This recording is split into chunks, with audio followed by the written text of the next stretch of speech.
Krásný den. Dnes vás zdravím z jednoho jihomoravského městečka. Dříve než vám prozradím z kterého, dovolte mi, abych se vám krátce představila.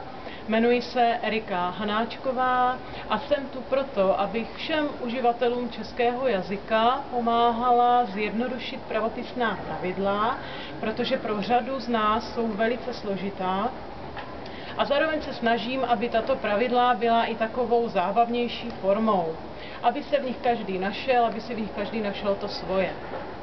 Dnes tu ale nejsem kvůli pravopisným pravidlům, dnes jsem se vydala za odpočinkem. Proběhla kávička, proběhla romantická procházka městem s mým mužem a teď jsem se rozhodla, že vám dám hádanku, v kterém to městě tedy jsem.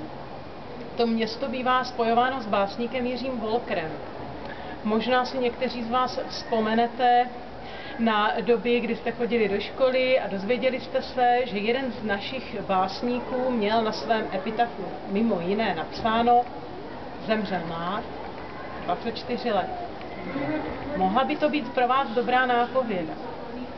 Budu ráda, když mi svoje tipy napíšete na adresu cestina@erikahanáčková.cz. Budu se těšit.